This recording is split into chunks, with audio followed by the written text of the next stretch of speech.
Hi, my name is Angela Kesthely, and I'm here at Toronto District Christian High School, and some students are helping me to prepare a video to show you how to transform a milk bag into a sleeping mat for people who need them, who live around the world in impoverished countries. So the first thing I wanted to show you was that we collect milk bags. We collect millions of milk bags. They come from all different schools in the metro area and actually in New Brunswick as well. So when you take a milk bag from your kitchen fridge, you will see that inside it is actually very wet. Okay, this wet, if you leave it and just flatten your bag, becomes very smelly. Okay, so what we do is we open the bag and we just leave it on the kitchen counter for an hour or so, and what will happen is the water will evaporate and your bag will then become dry and it's ready to bring to school. So what your kids can do is probably take your bag, flatten it. Please don't send them to school like this, okay, because it takes a lot of people many hours to flatten milk bags. So just tell your child they must take their bag flat to school, maybe fold it up, put it in their knapsack among their books, and then they'll start their collection at their school, your church, your office, wherever you are having a collection. So what I want to show you is how that we start to cut the bags. So the first thing I do is I have a flat bag. I fold it in half lengthwise, and then I usually fold it again. Now, if you are at a school or working with young children, maybe even if you're working in a Girl Guide pack or something, you will use scissors, and what you will do is you will cut the bottom of your milk bag off. You'll cut the raggedy top off, okay, and then you'll just cut the bag in half. And what you have now are two what I call fat loops or wide loops.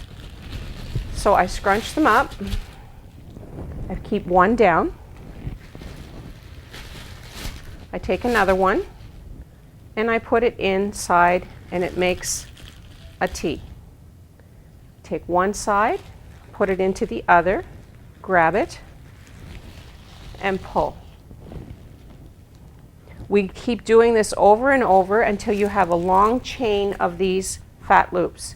Now normally, when I am going to weave a mat, I only make about 7 to 10 chains, and this will make it easier for when we're doing the weaving. If this line is too long, or I'm going to call it yarn, if our yarn is too long, then it's difficult for weaving.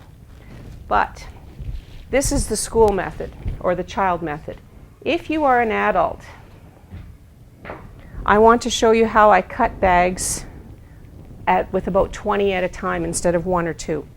So I have a stack of milk bags here, okay, and they're all flat and together. Again, I fold them in half. I put my bags on a quilter's mat, okay. I have a tool here, which is a quilting wheel tool, okay. This is extremely sharp, so I don't want children using this because they'll cut themselves. Okay, again, you cut off the bottom, you cut off the raggedy top,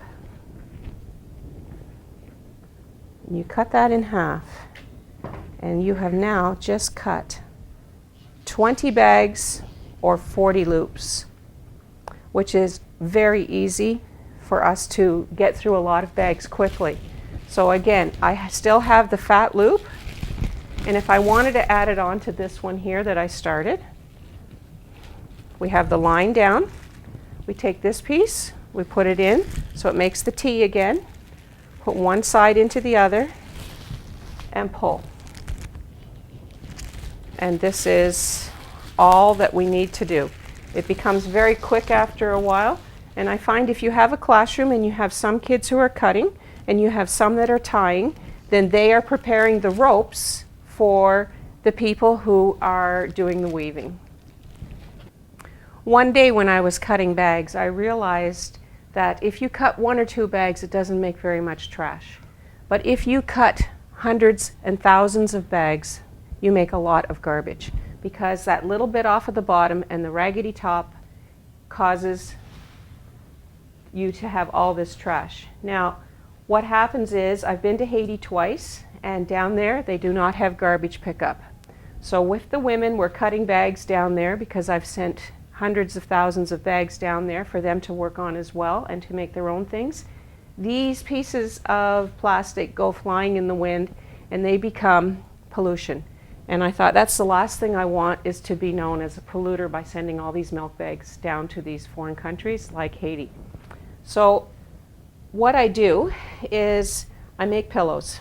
And we have pillows like this. All this fabric is donated from an upholstery company. And every year that they change their fabrics, they donate their samples to us. We cut them up and sew them and make pillows. And the stuffing inside the pillow is actually our plastic trash. And believe it or not, the more that you stuff inside,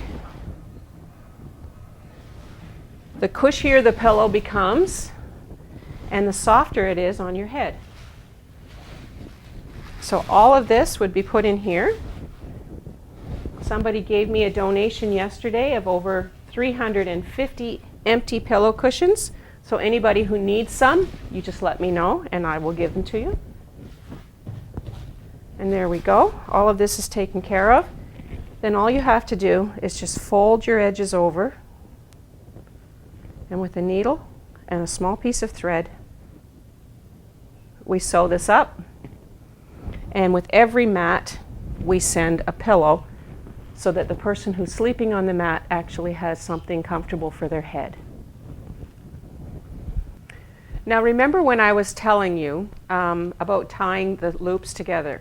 And at one point I said 7 loops is good. Maybe even 10 is nice too. But when you are loading your frame, you need to have a specific number of loops, not a certain size, as in when people ask me how wide the frame is. But this is where I'm going to tell you how long it is. So I have 7 loops tied here. What I do is I take one loop and I put it on a nail, and then I take it over to this side and I put it onto this nail. Okay, these become the width of our mat. Now I actually call this loading the loom, and I call these stringers. So again, I'll put it on the nail and I go across to the other nail.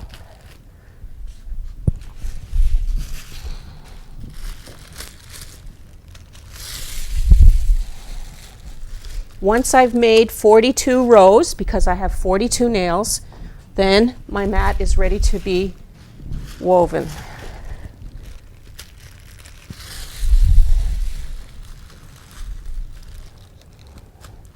Now, for example, if you had a small frame, I'll use this board again. Let's say you wanted it 3 loops wide. You would put this here. And if I had 3 loops wide, and I went from this nail, now I know this is not nailed down, to this nail.